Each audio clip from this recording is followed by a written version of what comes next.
ನಮಸ್ಕಾರ. K2 ಕನ್ನಡ ನ್ಯೂಸ್ಗೆ ಸ್ವಾಗತ. ವೀಕ್ಷಿಸಿ ಈ ದಿನದ ಸುದ್ದಿಗಳ ರೌಂಡ್ ಅಪ್. ರಾಜು ನಗರದ ಗದ್ವಾಲ್ ರಸ್ತೆ ಪಕ್ಕದಲ್ಲಿ ನಿಲ್ಲಿಸಲಿದ್ದ ಜೆಸಿಬಿ ಕಳವು. ಪೊಲೀಸರಿಗೆ ದೂರು ನೀಡಿ 43 ದಿನ ಕಳೆದರೂ ಪತ್ತೆಯಾಗಿಲ್ಲ ಜೆಸಿಬಿ ಕದ್ದು ಲೊಕೇಶನ್ ಆಫ್ ಮಾಡಿದ ಕಳ್ಳರು. ಮನೆಗೆ ತೆರಳುತ್ತಿದ್ದ ವೇಳೆ ಪಂಚರ್ ಆದ ಕಾರಣ ರಸ್ತೆ ಬದಿ ನಿಲ್ಲಿಸಿ ಹೋಗಲಾಗಿತ್ತು.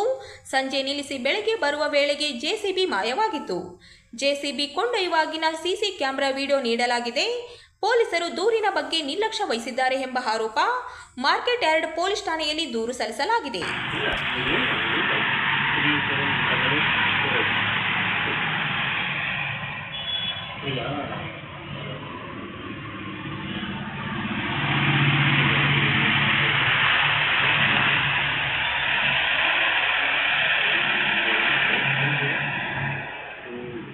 ಭಾರತ್ ಪೆಟ್ರೋಲ್ ಪಂಪಲ್ಲಿ ಇಟ್ಟು ಹೋಗಿದ್ವಿ ಜೆಸಿಬಿ. ಅಲ್ಲಿ 4 ಗಂಟೆಗೆ 5 ತಾರೀಕಿಗೆ ಇಟ್ಟು ಹೋಗಿದ್ವಿ. 4 ಗಂಟೆಗೆ ಬಂದು ಬೆಳಗ್ಗೆ ನೋಡಿದ್ರೆ 6 ತಾರೀಕು ನೋಡಿದ್ರೆ 8 ನೋಡಿದ್ರೆ ಇಲ್ಲ ಜೆಸಿಬಿ ಅಲ್ಲಿ ಕಾಣವಲ್ಲು. ಎಕಡೆ ಹೋಗೋದು ಗೊತ್ತಿಲ್ಲ. ಇವನಿಗೆ ಕೊಡ್ಬೇಕಂತ ನಾವು ಕೊಟ್ಟಿದ್ವಿ. ಪೊಲೀಸ್ ಅವ್ರಿಗೆ ಕೊಟ್ಟಿದ್ವಿ. 6 ತಾರೀಕು ಹೋಗಿ ಕೊಟ್ಟಿದ್ವಿ. ಅವರು ನೋಡ್ತಾವಂದ್ರೆ ನೋಡಿಲ್ಲ. ಇನ್ನು ಇನ್ಫಾರ್ಮ್ ಕೊಟ್ಟಿಲ್ಲ ನಮಗೇನು. ಅದು 43 ದಿನ ಆಯ್ತು ಇವತ್ತು ಬಂದೀವಿ ನಿಂತಲ್ಲೇ ಬಂದು. ಮತ್ತು ಜೆಸಿಬಿ ಪೊಲೀಸವ್ರು ನೋಡಕತ್ತೀವಿ ಇನ್ನೂ ಅಂತಾರೆ ಅವರು. ಇನ್ನು ಅದಕ್ಕೆ ನಾವು ತೊಗೊಂಡು 4 ವರ್ಷ ಆಯಿತು. 4 ವರ್ಷ ತೊಗೊಂಡ್ವಿ. ಎಲ್ಲ ಕೊಂತಿಗಿತ್ತು ಏನಿಲ್ಲ, ಅದ್ರಾಗ ಎಲ್ಲ ಕ್ಲಿಯರ್ ಮಾಡಿದ್ವಿ. ಅದಕ್ಕೆ ಯಾರು ನಾವು ಡೈಲಿ ಅಲ್ಲೇ ಪೆಟ್ರೋಲ್ ಪಂಪಲ್ಲಿ ಹಚ್ಚಿ ಹೋಗ್ತಿದ್ವಿ ಊರಿಗೆ. ಅಲ್ಲೇ ಇರ್ತಿದ್ವಿ. ಬಿಜಿನಿಗರ್ಗೆ ಹೋಗ್ತಿದ್ವಿ. ನಾವು ದಿನ ಬರ್ತಿದ್ವಿ ಹೋಗ್ತಿದ್ವಿ, ಅಲ್ಲೇ ಇರ್ತಿದ್ವಿ. ಅಲ್ಲೇ ಒಂದು 4-5 ಗಂಟೆ ಜೆಸಿಬಿ ನಿಂದಿರ್ತಿದ್ವಿ. ಜೆಸಿಬಿ ಅಲ್ಲೇ ಪಾರ್ಕಿಂಗ್ ಮಾಡಿ ಅಲ್ಲೇ ಕೆಲಸ ಬರ್ತಾವಂತ ಅಲ್ಲೇ ಇಟ್ಟು ಹೋಗ್ತಿದ್ವಿ. ದಿನ ಬಂದು ಅಲ್ಲೇ ಬಂದು ಮತ್ತೆ ಕೆಲ್ಸಕ್ಕೆ ಹೋಗ್ತಿದ್ವಿ. ಬಂದು ನನ್ನೊಂದೇ ಎತ್ಕೊಂಡೋಗಾರ. ಎಲ್ಲರೂ ಚಲೋ ಇದ್ದಾವೆ. ನನ್ನೊಂದೇ ಎತ್ಕೊಂಡೋಗಾರ ಜೆಸಿಬಿ ಅಲ್ಲಿ. ಯಾರು ತೊಗೊಂಡ್ರೆ ಗೊತ್ತಾಗಿಲ್ಲ. ನಿಮಗೆ ಕೇಳಬೇಕಂತ ನಾವು. ಓಕೆ, ತಮ್ಮ ಹೆಸರು? ರಮೇಶ್ ಅವರು. ಯಾವ ಊರು? ಬಿಜಿನಿಗರ.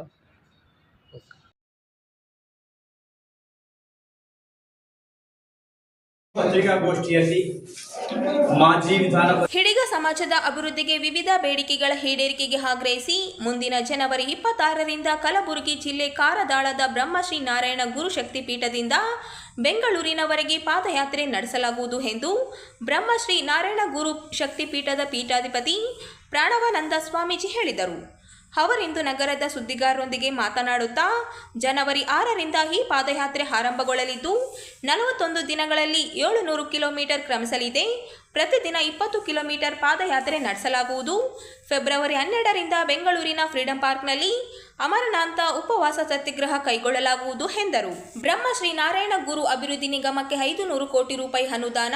ಬೆಂಗಳೂರು ವಿಧಾನಸೌಧದ ಎದುರು ಬ್ರಹ್ಮಶ್ರೀ ನಾರಾಯಣ ಗುರು ಪುತ್ಥಳಿ ಸ್ಥಾಪನೆ. ಮದ್ಯ ಮಾರಾಟದಲ್ಲಿ ಇದೀಗ ಸೇರಿ 26 ಪಂಗಡಗಳಿಗೆ ಶೇಕಡ 50ರಷ್ಟು ಮೀಸಲು.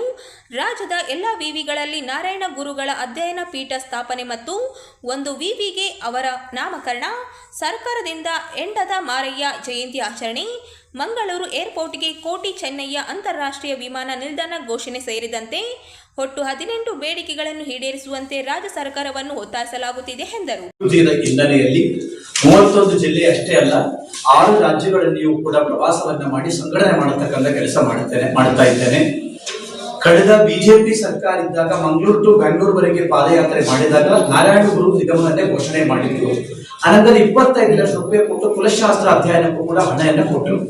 ಈ ಸರ್ಕಾರ ಬಂದ ಮೇಲೆ ಇತ್ತೀಚಿನ ದಿನಗಳಲ್ಲಿ ಕುಲಶಾಸ್ತ್ರ ಅಧ್ಯಯನ ಪ್ರಾರಂಭ ಮಾಡಿದರೆ 5 ಜಿಲ್ಲೆಯನ್ನ ಮುಗಿಸಿದ್ದಾರೆ. ಆದ್ರೆ ಕಳೆದ 2.5 ವರ್ಷವಾಗಿ ಮಾನ್ಯ ಮುಖ್ಯಮಂತ್ರಿಗಳು 4 ಬಜೆಟ್ ಅನ್ನ ಪಾಸ್ ಮಾಡಿದರು, ಮಂಡನೆ ಮಾಡಿದರು. ಎಲ್ಲಿಯೂ ಕೂಡ ಈಡಿಗ ಸಮುದಾಯಕ್ಕಾಗಲಿ ನಾರಾಯಣ ಗುರು ನಿಗಮಕ್ಕಾಗಲಿ ಏನೂ ಕೂಡ ಮಾಡಿಲ್ಲ ಅಂತಕ್ಕಂಥದ್ದು ನಮ್ಮ ಬೇಸರ. ಬಿಜೆಪಿ ಸರ್ಕಾರ ಇದ್ದಾಗ 2 ಮಂತ್ರಿ ಸ್ಥಾನ ಕೊಟ್ಟರು, 3 ನಿಗಮಕ್ಕೆ ಅಧ್ಯಕ್ಷರನ್ನೇ ಕೂಡ ಮಾಡಿದ್ರು ಹಿಂದಿನ ಸರ್ಕಾರ. ಆದ್ರೆ ಈ ಸರ್ಕಾರದಲ್ಲಿ ಒಂದೇ ಒಂದು ಮಂತ್ರಿ ಸ್ಥಾನವನ್ನು ನಮಗೆ ಕೊಟ್ಟಿದ್ದಾರೆ. ಸೊ ಕಾಂಗ್ರೆಸ್ ಪಕ್ಷದಲ್ಲಿ 6 ಜನ ಶಾಸಕರುಗಳು, ಅದರಲ್ಲಿ 2 MLC, ಅದರಲ್ಲಿ 1 ಮಂತ್ರಿಯೂ ಕೂಡ ಈ ಸಮುದಾಯದಿಂದ ಇದೆ. ಆದ್ರಿಂದ ಸಂಪೂರ್ಣವಾಗಿ ಕಾಂಗ್ರೆಸ್ ಸರ್ಕಾರ ರಾಜ್ಯದ ಈಡಿಗರನ್ನೇ ಕಡೆಗಣಿಸುವುದು ನಾವು ಇವತ್ತು ನೋಡ್ತಾ ಇರಬಹುದು. ಇವತ್ತು ಗಂಗಾವತಿ ವಿಧಾನಸಭಾ ಕ್ಷೇತ್ರ ಆಗಲಿ ನಾವು 10 ಸೀಟನ್ನ ಕೇಳಿದ್ರು, ಆದ್ರೆ ಗಂಗಾವತಿಯೂ ಕೂಡ ಕೊಡ್ಲಿಲ್ಲ. ಆದ್ರಿಂದ ಕಾಂಗ್ರೆಸ್ ಸರ್ಕಾರದಲ್ಲಿ ಸಮಾನತೆಗೋಸ್ಕರ ಕಾಂಗ್ರೆಸ್ ಸರ್ಕಾರದ ನಿಂತು ಬಂದಿರತಕ್ಕಂಥ ಸಮಾಜದ ರಾಜ್ಯದ ಈಡಿಗ ಬಿಲ್ಲವ ನಾಮಧಾರಿ ಸಮುದಾಯ. ಆದ್ರಿಂದ ನಮ್ಮ ಸಮುದಾಯದ ನಾಯಕರುಗಳು ಕೂಡ ನಮ್ಮ ಸಮುದಾಯದ ಧ್ವನಿಯಾಗಿ ವಿಧಾನಸಭೆಯಲ್ಲಿ ಮಾತನಾಡಬೇಕಾಗುತ್ತೆ. ಯಾಕೆಂತಂದ್ರೆ ಸೊರಬ, ಸಾಗರ, ಮುಲ್ಕಿ, ಮೂಡಬಿದಿರೆ, ಶಿರ್ಸಿ, ಸಿದ್ದಾಪುರ, ಕಾರ್ಕಳ, ಕಾಪು, ಬೈಂದೂರು ಇದೆಲ್ಲವನ್ನೆಯೂ ಕೂಡ ಬಿಲ್ಲವರದು ಈಡಿಗರದು ಕೂಡ ಓಟನ್ನು ಗೆದ್ದು ಹೋಗತಕ್ಕಂಥ ಶಾಸಕರುಗಳು ಅವ್ರಿಗೆ ಜವಾಬ್ದಾರಿ ಇದೆ. ಆದ್ರಿಂದ ಇವತ್ತು ಎಲ್ಲಾ ಸಮುದಾಯದ ನಾಯಕರುಗಳು ಕೂಡ ಅವರ ಸಮುದಾಯದ ಪರವಾಗಿ ವಿಧಾನಸಭೆಯಲ್ಲಿ ಆಗಲಿ ಮುಖ್ಯಮಂತ್ರಿ ಹತ್ರ ಮಾತಾಡ್ತಾ ಇದ್ದಾರೆ. ನಮ್ಮ ಸಮುದಾಯದ ನಾಯಕರುಗಳು ಕೂಡ ಮಾಧ್ಯಮದ ಸ್ನೇಹಿತರೆ, ನಾನು ಈ ಕ್ಷೇತ್ರದ ವಿಧಾನ ಪರಿಷತ್ ಸದಸ್ಯನಾಗಿ ಹಿಂದೆ ಸೇವೆಯನ್ನು ಸಲ್ಲಿಸಿದೆ. ನಮ್ಮ ತಂದೆ ಶ್ರೀರಾಮರವರು 4 ಸಾರಿ ಕೂಡ ಈ ಕ್ಷೇತ್ರದ ಜನರಿಂದ ಜಿಲ್ಲಾ ಕಾಂಗ್ರೆಸ್ ಅಧ್ಯಕ್ಷರಾಗಿದ್ದರು ಮತ್ತು ಈಗಿನ ಎಲ್ಲ ರಾಜಕಾರಣಿಗಳಿಗೆ ಒಂದು ಬೆಳೀಲಿಕ್ಕೆ ಕಾರಣವಾದಂಥ ಶ್ರೀರಾಮರವರು ರಾಯಚೂರು ಜಿಲ್ಲೆಯಿಂದ ಅವರ ರಾಜಕೀಯ ಪ್ರಾರಂಭ ಆಯಿತು. ಇದೊಂದು ಸಂಕ್ಷಿಪ್ತ ಒಂದು ನಮಗೆ ಯಾಕಂದರೆ ಈಗಿನ ಪತ್ರಿಕಾ ಮಾಧ್ಯಮದವರು ಎಲ್ಲ ಹೊಸಬರಿದೆ. ನಾನು ಹಿಂದೆ ಭಾಳಷ್ಟು ಜನರು ದಿಲೀಪ್ ಜೋಶಿಯವರು ಮತ್ತು ಅನೇಕ ಹಿಂದಿನ ಜನರು ಕಾಣ್ತಾ ಇಲ್ಲ ನಿಮಗೆ. ಯಾಕೆ ಹಿಂದೆ ಮೆಹಬೂಬ್ ನಗರ್ ಮುರಾಬಾದ್ ಹೋರಾಟ ಸಮಿತಿ ಸಂಚಾಲಕರಾಗಿ ನಾನು ಕೆಲಸ ಮಾಡಿದ್ದೆ. ಅದಕ್ಕೆ ಮುಖ್ಯ ಕಾರಣ ಹುಡುಗರು ರಾಯಚೂರು ಪತ್ರಿಕಾ ಮಾಧ್ಯಮಗಳು. ಅದು ಭಾಳ ಹೆಮ್ಮೆಯಿಂದ ಹೇಳ್ತಕ್ಕಂಥದ್ದು. ಯಾಕಂದರೆ ಅವರ ಹೋರಾಟದ ಫಲ ಇವತ್ತು ಈ ರೈಲ್ವೆ ಲೈನ್ ಸಿಂಧೂರವರೆಗೂ ಆಗಿದೆ.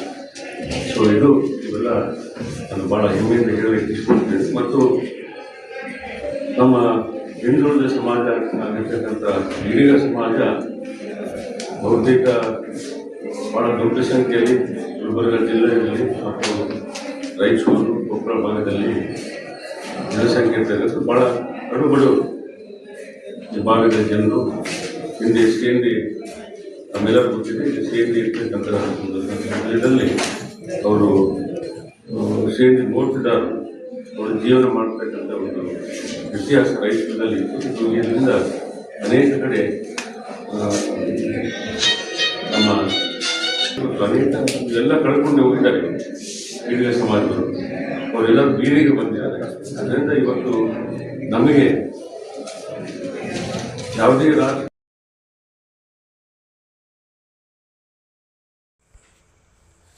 ಜಾದಳ ಪಕ್ಷ ಅಸ್ತಿತ್ವಕ್ಕೆ ಬಂದು 25 ವರ್ಷ ಪೂರೈಸಿದ ಹಿನ್ನೆಲೆಯಲ್ಲಿ ರಜತ ಮಹೋತ್ಸವ ಆಚರಣೆ ಮಾಡಲಾಗುವುದು ಎಂದು ಜಾದಳ ಜಿಲ್ಲಾ ಅಧ್ಯಕ್ಷರಾದ ಎಂ ವಿರೂಪಾಕ್ಷಿ ಅವರು ಹೇಳಿದರು.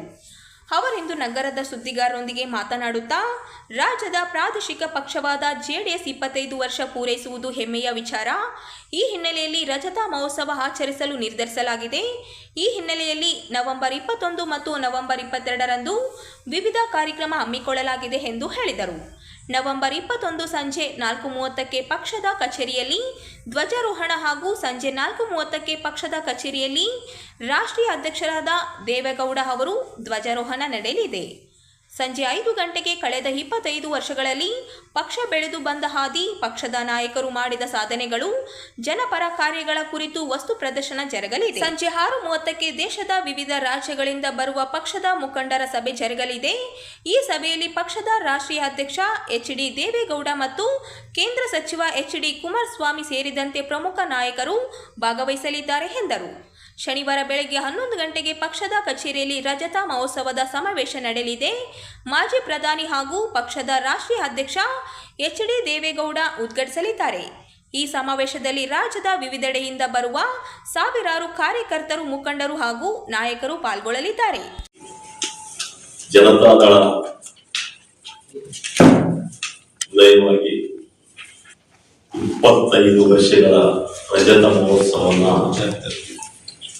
ಆಚರಣೆ ಮಾಡಿಕೊಳ್ತಕ್ಕಂಥ ಸಮಯ. ಕರ್ನಾಟಕದಲ್ಲಿ ಕನ್ನಡಿಗರ ಸ್ವಾಭಿಮಾನ ಪಕ್ಷವಾಗಿ ರೈತ ಹೋರಾಟ, ಸ್ವಾಭಿಮಾನ ಹೋರಾಟ, ಯುವ ಹೋರಾಟ ಮತ್ತು ಹಲವಾರು ಏಳು ಬೀಳುಗಳ ಮಧ್ಯೆ ಎಲ್ಲ ತಂತ್ರ ಕುತಂತ್ರಗಳನ್ನ ಮೆಟ್ಟಿ ಪಕ್ಷದ ರಾಷ್ಟ್ರೀಯ ಅಧ್ಯಕ್ಷರಾಗಿರ್ತಕ್ಕಂಥ ಮಾನ್ಯ ದೇವೇಗೌಡರ ನಾಯಕತ್ವದಲ್ಲಿ ಬೆಳ್ಳಿ ಹಬ್ಬವನ್ನ ಆಚರಣೆ ಮಾಡ್ಕೊಳ್ತಕ್ಕಂಥ ಸುಸಂದರ್ಭ ಬಂದಿರತಕ್ಕಂಥದ್ದು ತಮ್ಮ ಮುಂದೆ ಹಂಚಿಕೊಳ್ಳಿಕ್ಕೆ ನಾವು ಬಂದಿದ್ದೀವಿ.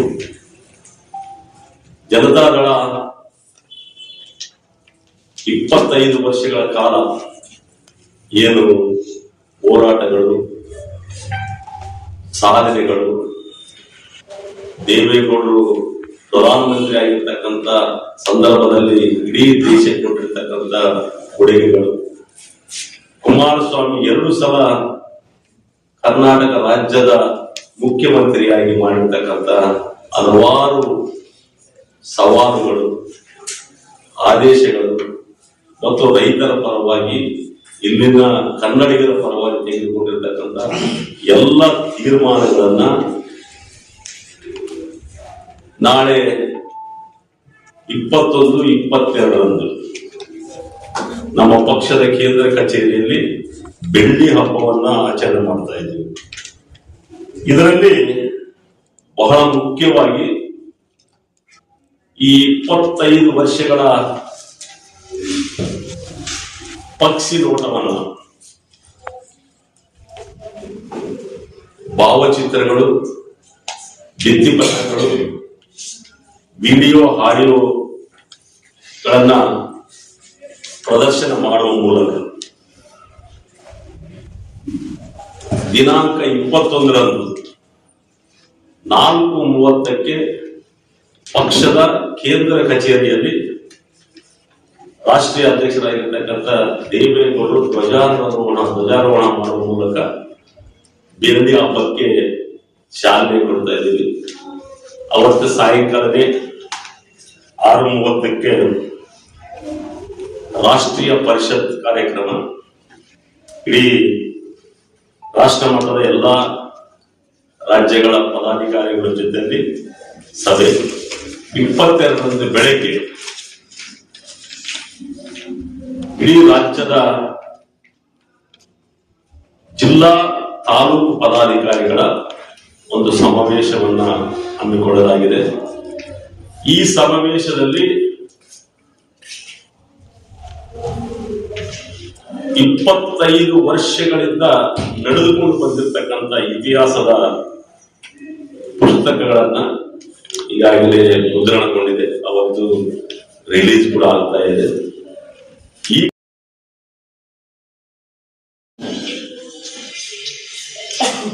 ತುಂಗಭದ್ರಾ ಎಡದಂಡೆ ಕಾಲುವೆಯನ್ನು ಪ್ರತಿ ವರ್ಷಕ್ಕಿಂತ ಹೆಚ್ಚು ಅವಧಿಗೆ ನೀರು ಹರಿಸುವುದನ್ನು ನಿಲ್ಲಿಸಲಾಗುತ್ತಿದೆ. ಈ ಅವಧಿಯ ಸದುಪಯೋಗ ಪಡೆದುಕೊಂಡು ಪಾಪಯ್ಯ ಸುರಂಗದ ವ್ಯಾಸ ಹೆಚ್ಚು ಮಾಡುವುದು ಅವಶ್ಯವಾಗಿದೆ. ಪಾಪಯ್ಯ ಸುರಂಗ ಕಾಲುವೆಯ ವ್ಯಾಸ ಹೆಚ್ಚು ಮಾಡುವುದು ಅಥವಾ ಅದರ ಪಕ್ಕದಲ್ಲಿ ಮತ್ತೊಂದು ಹೊಸ ಸುರಂಗ ಕಾಲುವೆ ನಿರ್ಮಿಸಬೇಕು. ಕಾಲುವೆ ಉದ್ದಕ್ಕೂ ಇರುವ ಸೇತುಗಾಲುವೆಗಳ ಸಾಮರ್ಥ್ಯ ಹೆಚ್ಚು ಮಾಡಬೇಕು ಎಂದು ಈ ತುಂಗಭದ್ರಾ ಎಡದಂಡೆ ಕಾಲುವೆ ಜನವರಿ 10ರಿಂದ ಬಂದ್ ಮಾಡ್ತೀವಿ ಅಂತ ಹೇಳಿದ್ರೆ ಇದೊಂದು ಲಾಂಗ್ ಕ್ಲೋಸರ್ ಪೀರಿಯಡ್ ಸಿಗ್ತಾ ಇದೆ. ಇದುವರೆಗೆ ಸುಮಾರು ಕಾಲುವೆ ಬಂದಗಳಿಂದ ಈಗ ನಮ್ಮ ಭಾಗದಾಗ ಎಡದಂಡೆ ಕಾಲುವೆ ಪ್ರಾರಂಭ ಆಗಿ 64-65 ಪ್ರಾರಂಭ ಆಗಿದೆ. ಇಷ್ಟು ವರ್ಷದ ನಂತರ ಇಷ್ಟು ದೀರ್ಘಾವಧಿ ಕ್ಲೋಸರ್ ಬಂದಿದೆ, ಅದು ಫಸ್ಟ್ ಟೈಮ್ ಇದೆ. ಈಗ ನಮಗೆ ಮೈಲಿ 69ರಿಂದ ಕೆಳಗೆ ಸಿರಿವಾರ, ದೇವದುರ್ಗ, ರಾಯಚೂರು ತಾಲೂಕ ಬಹಳ ನೀರಿನ ಕೊರತೆ ಅನುಭವಿಸಿ ನಮಗೆಲ್ಲ ಬಹಳ ಸಮಸ್ಯೆ ಆಗಿದೆ.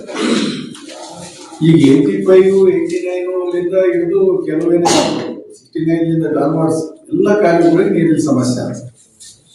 ಇದು ಬಗೆಹರಿಬೇಕಂತಂದ್ರೆ ಏನಾಗ್ತದ, ನಮ್ಗ ಕಾಲುವೆ ನೀರಿನ ಕೊರತೆ ಆದ ಅಂತನ್ನೋದು ಮಾತ್ರ ಮಾಹಿತಿ ಐತಿ. ಎಲ್ಲ ನೀರು ಬರುವುದು ನಮ್ಮ ಹೊಲಗಳಿಗೆ ಯಾಕೆ ಬರುವುದು ಅನ್ನೋದನ್ನು ಒಂದು ನಾವು ಪರೀಕ್ಷೆ ಮಾಡಿ ಎಲ್ಲ ಅಧಿಕಾರಿಗಳನ್ನು ಕೇಳಿದಾಗ ಈಗೇನ್ ನಮ್ಮಲ್ಲಿ ಡ್ಯಾಮ್ನಿಂದ 4200 ಬಿಡ್ತೀವಿ, 300 ಬಿಡ್ತೀವಿ, 500 ಬಿಡ್ತೀವಿ ಅಂತ ಹೇಳ್ತಾರೆ. ಆದ್ರೆ ನಮ್ದು ಏನೈತಲ್ಲ ಮೈಲ್ 19ನೇ ಮೈಲಲ್ಲಿ ಒಂದು ಅಕ್ಕುಡಿಯಾಗ ಈ ಪಾಪಾಯ ಟೆನಲ್ ಅಂತೇಳಿ ಒಂದು ಸುರಂಗ ಕಾಲುವೆ ಬರ್ತದೆ.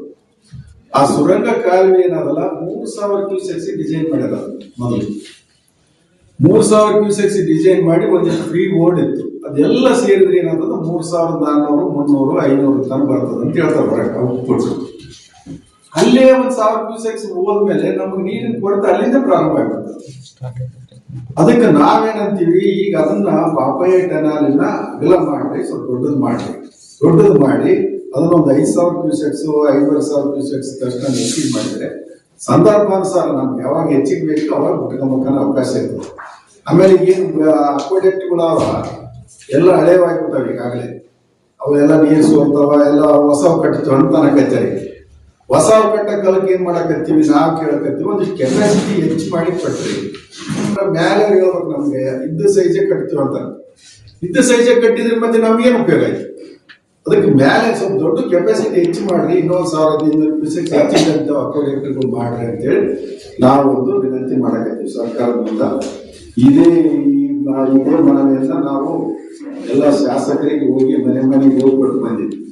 ಶಾಸಕ ಮಾನ್ಯ MLA ಅವರಿಗೆ ಕೊಟ್ಟಿವಿ, ಆಮೇಲೆ ರಾಯಚೂರು ಗ್ರಾಮಾಂತರ MLA ಅವರಿಗೆ ಕೊಟ್ಟಿವಿ, ರಾಯಚೂರು MLA ಅವರಿಗೆ ಕೊಟ್ಟಿವಿ, ಸಂತೋಷ್ ರಾಜ್ ಅವರಿಗೆ ಕೊಟ್ಟಿವಿ, ಮತ್ತೆ DK ಶಿವಕುಮಾರ್ ಅವರಿಗೆ ಕೊಟ್ಟಿವಿ, ಎಲ್ಲರಿಗೂ ಕೊಟ್ಟಿವಿ. ಮೊನ್ನೆ ICC ಮೀಟಿಂಗ್ ನಲ್ಲಿ ಕೂಡ ನಾನು ಮಾತಾಡಿದೆ, ಎಲ್ಲರೂ ವಿಷಯ ಚರ್ಚೆಗೆ ಬಂತು, ಎಲ್ಲರೂ ಒಪ್ಪಿಕೊಂಡ್ರು, ಮಾತಾಡಿದ್ರು. ಅಷ್ಟರಿಂದ ಈ ನಮ್ಮ ಸಮಸ್ಯೆ ಬಗೆಹರಿಲ್ಲ. ಈಗೇನಂದ್ರೆ ಸರ್ಕಾರದವರು ಪ್ರೋಗ್ರಾಮ್ ಮಾಡಕತ್ತಾರೆ, ಏನಂದ್ರೆ ಅಧಿಕಾರಿಗಳು ಎಸ್ಟಿಮೇಟ್ ಮಾಡಕತ್ತಾರೆ.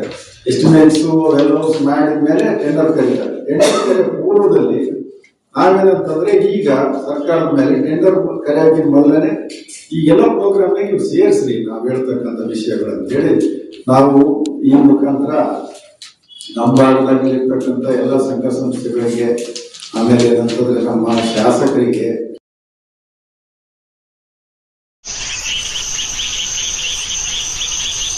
ಕೊತ್ತದೊಡ್ಡಿಯಲ್ಲಿ ಚಿರತೆ ಪ್ರತ್ಯಕ್ಷ, ಗ್ರಾಮಸ್ಥರಲ್ಲಿ ಆತಂಕ. ರಾಯಚೂರು ಜಿಲ್ಲೆಯ ದೇವದುರ್ಗ ತಾಲೂಕಿನ ಕೊತ್ತದೊಡ್ಡಿ ಗ್ರಾಮದಲ್ಲಿ ಚಿರತೆ ಪ್ರತ್ಯಕ್ಷವಾಗಿದ್ದು, ಚಿರತೆ ಸೆರೆ ಹಿಡಿಯಲು ಹಾಕಿದ ಬೋನ್ ಬಳಿ ಪ್ರತ್ಯೇಕವಾದ ಚಿರತೆ ವಿಡಿಯೋ ಸೆರೆಯಾಗಿದೆ. ಈಗಾಗಲೇ ಗ್ರಾಮದಲ್ಲಿ 2 ಹಸುಗಳನ್ನು ಕೊಂದು ಹಾಕಿದ ಚಿರತೆ ಗ್ರಾಮಸ್ಥರಲ್ಲಿ ಭಯ ಹುಟ್ಟಿಸಿತು. ಗ್ರಾಮಸ್ಥರು ಮನೆ ಬಿಟ್ಟು ಹೊರಬರಲು ಭಯಪಡುವ ಪರಿಸ್ಥಿತಿ ನಿರ್ಮಾಣವಾಗಿದೆ. ಅರಣ್ಯ ಇಲಾಖೆಯಿಂದ ಬೋನ್ ಅಳವಡಿಸಿ ಸಿಸಿ ಕ್ಯಾಮೆರಾ ಅಳವಡಿಸಲಾಗಿತ್ತು. ಇಂದು ಬೆಳಗ್ಗೆ 6 ಗಂಟೆಗೆ ಸುಮಾರಿಗೆ ಬೋನ್ ಬಳಿ ಬಂದ ಚಿರತೆ ಮತ್ತೆ ವಾಪಸ್ ಹೋಗಿದೆ. ವಿಡಿಯೋದಲ್ಲಿ ಚಿರತೆ ಆಕಾರ ನೋಡಿದ ಗ್ರಾಮಸ್ಥರು ಮತ್ತಷ್ಟು ಭಯಕ್ಕೆ ಒಳಗಾಗಿದ್ದಾರೆ.